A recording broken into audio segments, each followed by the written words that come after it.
Hello everyone, welcome to our channel Ganesh world. बच्चों, आज की वीडियो में हम क्लास 12th केमिस्ट्री में यूनिट 5 में एक इम्पोर्टेंट नियम पढ़ने वाले हैं जो है फ्रेंडलिंग अधिशोषण समतापी। क्या? फ्रेंडलिंग अधिशोषण समतापी। ठीक है, ये हमारे एग्जाम के पॉइंट ऑफ व्यू से मोस्ट इंपॉर्टेंट क्वेश्चन रहेगा, तो इसको समझने के लिए हमें कुछ चीजों की आवश्यकता पड़ेगी। ठीक है, तो पहले हम उन चीजों को समझेंगे, इसके बाद इस नियम पर हम आएंगे। ठीक है, बहुत इंटरेस्टिंग है और थोड़ा सा टेढ़ी खीर भी है ना, तो इसलिए आपको कंसंट्रेशन बना के इसको पढ़ना है। ठीक है, तो इसके लिए सबसे पहले हम पढ़ते हैं कि जो अधिशोषण होता है उस अधिशोषण पर जो दाब होता है, पी होता है, उसका क्या प्रभाव पड़ता है। ठीक है, ये समझो। तो देखो, अधिशोषण में आपको पता है दो चीजें होती हैं, एक होता है अधिशोषक और एक होता है अधिशोष। ठीक है, और अधिशोषण की प्रक्रिया में होता क्या है, एक पदार्थ का दूसरे पदार्थ के ऊपर चिपकना, डायरेक्टली क्या होता है, अधिशोषण। ठीक है, तो इस प्रक्रिया में मान लिया कि ये कोई एक पात्र है। ठीक है, ये कोई एक पात्र है। अब इस पात्र में एक अधिशोषक होगा। ठीक है, तो मान लेते हैं यह एक अधिशोषक है, ये अधिशोषक है और ये अधिशोषक हमने लिया है ठोस। ठीक है, ये अधिशोषक हमने लिया है ठोस। ठीक है, तो ये मान लिया हमने क्या है, अधिशोषक, अधिशोषक। ठीक है, और जो इस पात्र है, इस पात्र में कुछ गैस भरी हुई है। क्या? कुछ गैस भरी हुई है, और जो गैस है ना, यहां पर ये गैस कार्य करेगी अधिशोष्य का। किसका कार्य करेगी? अधिशोष्य का। ठीक है, तो यहां पर ये गैस क्या हो जाएगी, अधिशोष हो जाएगी, अधिशोष, अधिशोष।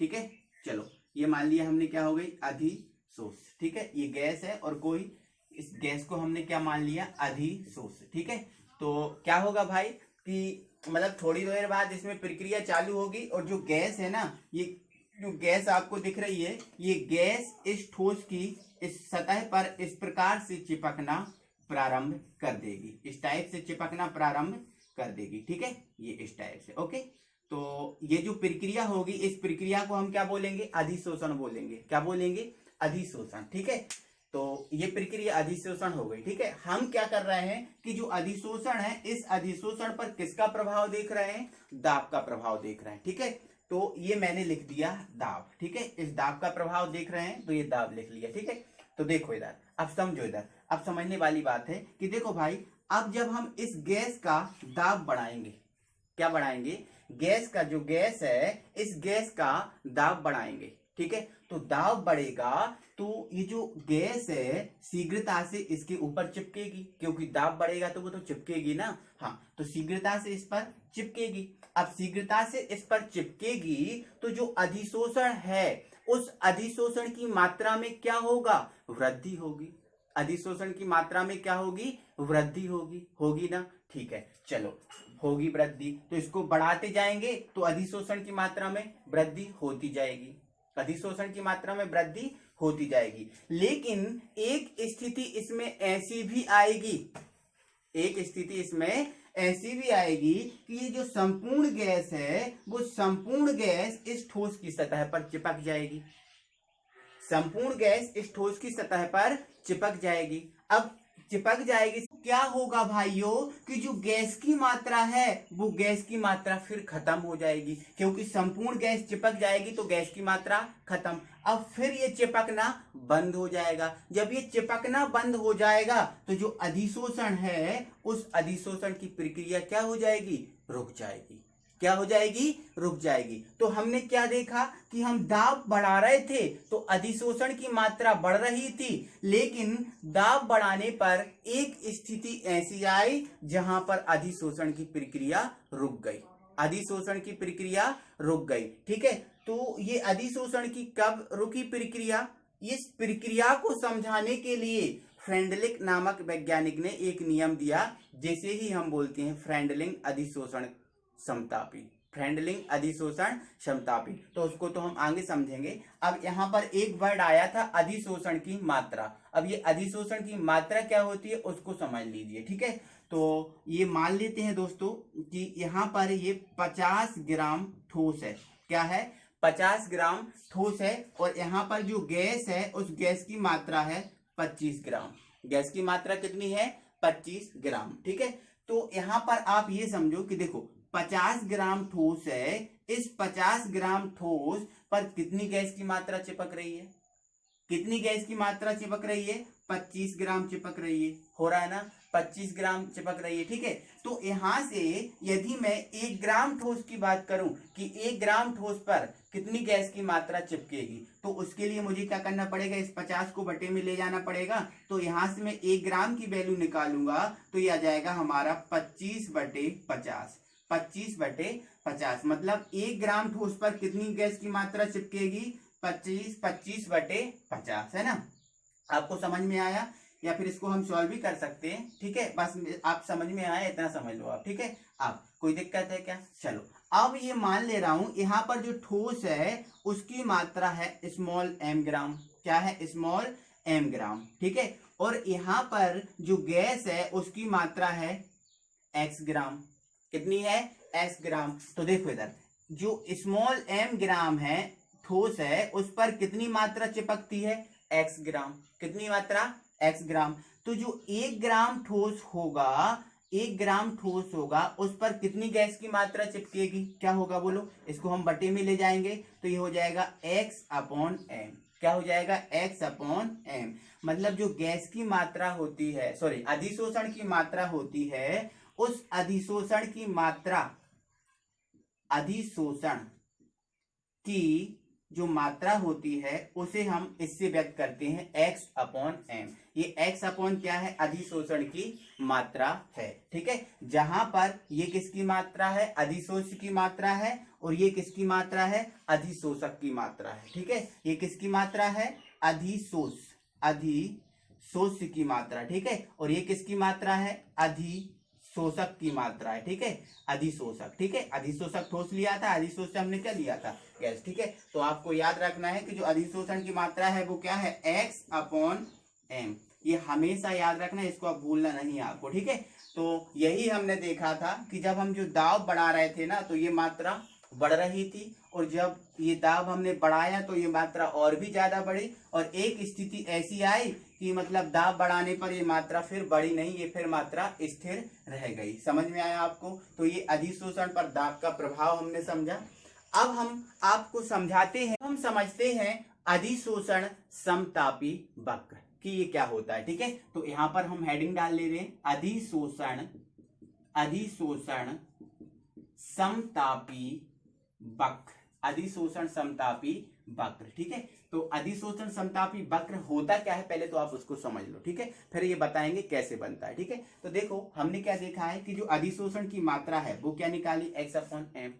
ठीक है, और हमने ये देखा है कि जो अधिशोषण की मात्रा को जब जो बढ़ती है तो दाब का मान बढ़ता है। मतलब सीधी सी बात ऐसा भी कह सकते हैं कि दाब का मान बढ़ेगा तो अधिशोषण की मात्रा बढ़ेगी। ठीक है, और दाब का मान बढ़ाते जाएंगे तो अधिशोषण की मात्रा बढ़ती जाएगी। लेकिन एक स्थिति ऐसी आ जाएगी कि दाब का मान तो बढ़ाएंगे लेकिन फिर वो अधिशोषण की मात्रा है वो फिर बढ़ना बंद कर देगी, फिर वो बढ़ेगी नहीं। समझ रहे है ना? तो क्या होता है दोस्तों, जो अधिशोषण की मात्रा और दाब के मध्य जो ग्राफ बनता है, वक्र बनता है, उसे ही हम बोलते हैं अधिशोषण समतापी वक्र या अधिशोषण समतापी। समझ में आया आपको? क्या बोला मैंने? दाब और गैस की अधिशोषण की मात्रा के मध्य संबंध बताने वाले ग्राफ को अधिशोषण समतापी वक्र कहते हैं। ठीक है, अब मैं ये वक्र बताता हूं आपको कि ये वक्र होता क्या है और ये कैसे बनता है। ठीक है, तो इसके लिए हमें 2 अक्षों की जरूरत पड़ेगी, एक x अक्ष होगा और एक हमारा होगा y अक्ष। ठीक है, ये हमारा हो गया y अक्ष हो गया और ये हमारा x अक्ष हो गया। यहाँ पर होता है 0। ठीक है, तो जो x अक्ष है इस अक्ष पर मैं ले रहा हूं दाब P। क्या ले लिया मैंने? दाब P ले लिया। ठीक है, और इस अक्ष पर मैं ले रहा हूं अधिशोषण की मात्रा, और जो क्या होती है x अपॉन m, जो क्या होती है x अपॉन m। ठीक है, तो इसके और इसके मध्य हम एक ग्राफ खींचेंगे। ठीक है, तो हमने ग्राफ में अभी हमने समझाया है कि जब हम दाब का मान बढ़ाते हैं तो अधिशोषण की मात्रा बढ़ेगी। मतलब यहाँ से स्टार्ट कर रहे हैं तो देखो दाब का मान बढ़ रहा है, अधिशोषण की मात्रा बढ़ रही, ठीक है। अब दाब का मान बढ़ रहा है, अधिशोषण की मात्रा बढ़ रही, ठीक है। लेकिन एक स्थिति ऐसी हो जाएगी कि जो दाब है उस दाब का मान तो बढ़ेगा, लेकिन जो अधिशोषण है उसकी मात्रा फिर नहीं बढ़ेगी। देखो इधर से तो ये बढ़ रहा है, आपको देखो दोनों अक्ष पे बढ़ रहा है, ये भी बढ़ रहा है, ये भी बढ़ रहा है, ये भी बढ़ रहा है, ठीक है। अब इधर आके देखो, इधर से ये देखो, अब ये दाब तो बढ़ रहा है, इस अक्ष पर दाब है तो दाब तो बढ़ रहा है, लेकिन ऊपर की ओर नहीं बढ़ रहा, मतलब ये अधिशोषण है उसकी मात्रा नहीं बढ़ रही ना। तो जो अधिशोषण है और जो दाब है उसके मध्य ये ग्राफ बनता है, ठीक है। तो यहाँ तक तो बढ़ेगा, लेकिन एक स्थिति में नहीं बढ़ेगा, तो ये सीधा ग्राफ फिर चला जाएगा, ये सीधा ग्राफ फिर चला जाएगा, ठीक है। तो आपको ध्यान रखना है कि ये अधिशोषण समतापी वक्र है, इस टाइप से बनेगा। कोई दिक्कत है? अब हम पढ़ते हैं फ्रेंडलिंग अधिशोषण समतापी क्या होता है। अब हम समझते हैं फ्रेंडलिंग अधिशोषण समतापी कि ये है क्या, ठीक है। तो आप थोड़ा सा ध्यान से समझना, ठीक है। क्या हुआ दोस्तों, सन 1909 में फ्रेंडलिक नामक वैज्ञानिक ने अपने प्रयोग किए, मतलब गैस की मात्रा और दाब के मध्य, गैस की मात्रा और दाब के मध्य उन्होंने अपने कई प्रयोग किए, और उन प्रयोगों के आधार पर उन्होंने ये देखा कि जो निश्चित ताप होता है, इस निश्चित ताप पर जो गैस के अधिशोषण की मात्रा होती है, क्या गैस के अधिशोषण की मात्रा होती है और जो दाब होता है उसके मध्य एक संबंध होता है, और वो उन्होंने संबंध क्या निकाला, x/m समानुपाती P⁻1/m। क्या जो गैस की मात्रा होती है वो P की घात 1/n के समानुपाती होती है।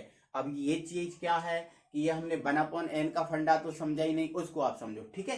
तो हमने अभी क्या समझा था आप उसे समझो। हमने क्या समझा था कि जो गैस की मात्रा है ना, वो गैस की मात्रा यदि बढ़ेगी तो दाब का मान बढ़ेगा, या फिर हम ऐसा कह सकते हैं कि जब हम दाब का मान बढ़ाएंगे तो गैस की मात्रा में वृद्धि होगी, ठीक है। अभी हम दाब का मान बढ़ाते जाएंगे तो गैस की मात्रा में वृद्धि होती जाएगी, लेकिन एक स्थिति ऐसी आएगी कि जो दाब की मात्रा हम बढ़ाएंगे फिर भी गैस की मात्रा में वृद्धि नहीं होगी। मतलब एक स्थिति ऐसी आकर गिर जाएगी कि दाब की जो मात्रा है, जो गैस की मात्रा है वो दाब के समानुपाती फिर नहीं होगी, क्योंकि दाब बढ़ाने पर वो नहीं बढ़ेगी, तो फिर गैस की मात्रा दाब के समानुपाती नहीं होगी। ऐसी स्थिति आएगी क्या, देखो कैसे आएगी। देखो जैसे मान के चलो मैंने निम्न दाब पर अभिक्रिया स्टार्ट की, ठीक है। तो निम्न दाब पर अभिक्रिया को प्रारंभ किया तो जो गैस की मात्रा है वो दाब के समानुपाती हो जाएगी, यहाँ पर दाब के समानुपाती हो जाएगी, ठीक है।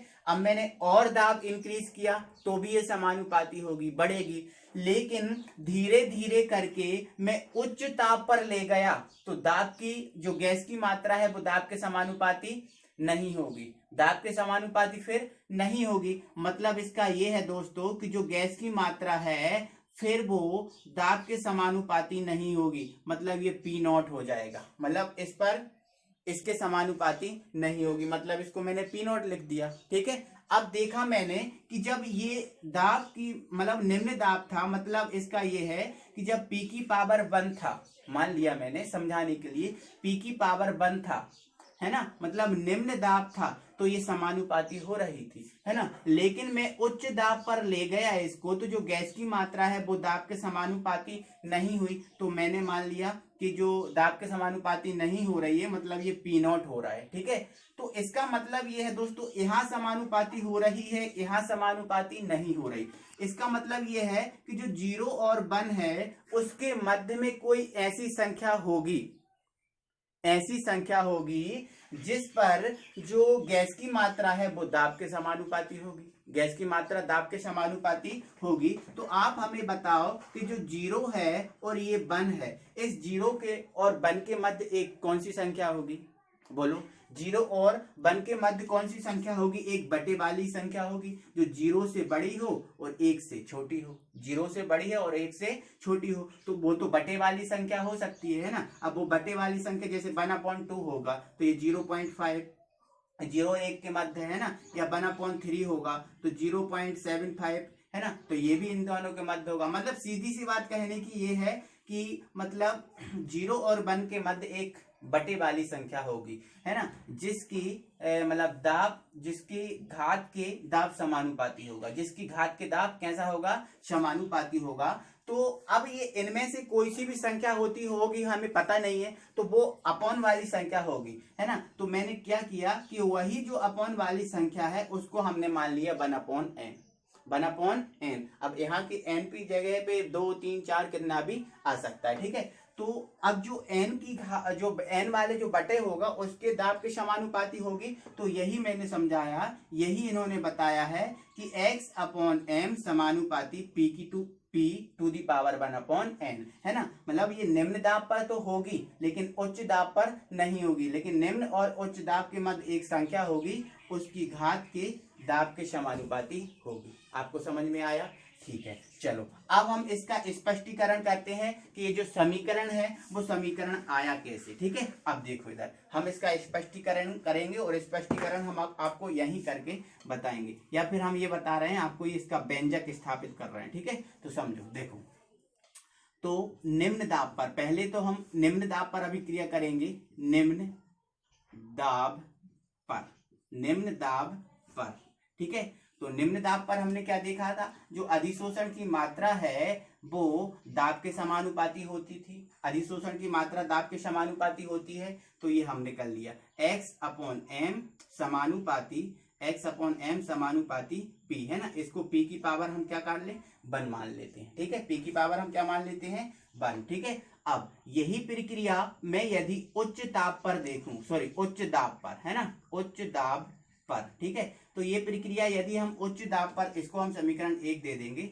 उच्च दाब पर हम देखेंगे तो क्या होगा, जो गैस की मात्रा है ना, जो गैस की अधिशोषण की मात्रा है वो दाब के समानुपाती नहीं होगी। मतलब यहाँ पर क्या जाएगा, P0 आ जाएगा, क्या जाएगा, P0 आ जाएगा। अब ये दाब नहीं है, P0 का मतलब क्या होता है, 1 होता है। अब 1 होता है मतलब ये दाब नहीं है ना, लेकिन मुझे P के फॉर्म में लिखना है, इसलिए मैंने P0 लिखा, ठीक है। तो यहाँ पर ये दाब के समानुपाती नहीं हो रही, इसको हमने दिया समीकरण नंबर 2, ठीक है। अब ये देखो, समीकरण 1 पे तो समानुपाती हो रहा है लेकिन समीकरण 2 पे समानुपाती नहीं हो रहा। मतलब 1 और 0 के मध्य कोई ऐसी संख्या होगी जो भिन्नात्मक संख्या होगी जो उसके समानुपाती होगा, ठीक है। तो हम क्या लिख देंगे, समीकरण 1/2 से स्पष्ट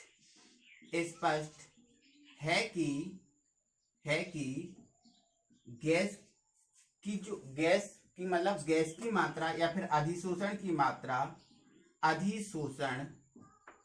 अधिशोषण की मात्रा दाब, या फिर P लिख दे रहा हूं, अधिशोषण की मात्रा दाब P की घात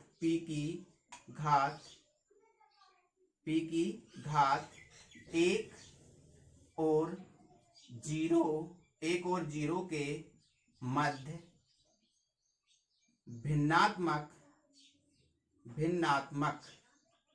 संख्या, अब भिन्नात्मक संख्या 1/n होगी ना, भिन्नात्मक संख्या 1/n के घात के समानुपाती होगी, यहाँ दिख रहा है, समानुपाती होगी, ठीक है। अर्थात क्या हो जाएगा, x/m समानुपाती p की पावर 1/n, समानुपाती p की पावर 1/n, ठीक है। तो ये जो हमारा आ गया है वो है हमारा फेंडलिंग अधिशोषण समतापी का ये पूरा फॉर्मूला निकल कर आया, ठीक है। तो आपका ये व्यंजक हो गया, मैंने ये स्थापना करना बताया, ठीक है। यदि आप इसको आगे सॉल्व कर लेते हो तो ये हो जाएगा x/m, अब समानुपाती का चिन्ह हटाएंगे तो ये आएगा नियतांक k और ये p की पावर 1/n। तो ये भी होता है फ्रेंडलिंग अधिशोषण समतापी, ठीक है। और ये भी होता है और ये भी होता है, इन दोनों में से आप कोई भी लिखो, आपका आंसर सही होगा, ठीक है। तो आई होप कि आपको ये पूरा आप समझ में आ गया होगा कि इसका मतलब क्या है, ठीक है। तो मैंने बोला था थोड़ी टेढ़ी खीर है, बट आपको इसको समझोगे तो इसको आसानी से आप समझ सकते हो, ठीक है। तो आप अगली वीडियो में हम फिर मिलेंगे दोस्तों। तब तक के लिए थैंक यू वेरी मच। और वीडियो आपको अच्छा लगा है तो वीडियो को लाइक करें, यदि आप नए व्यूअर हैं तो चैनल को सब्सक्राइब करना ना भूलें। Thank you very much.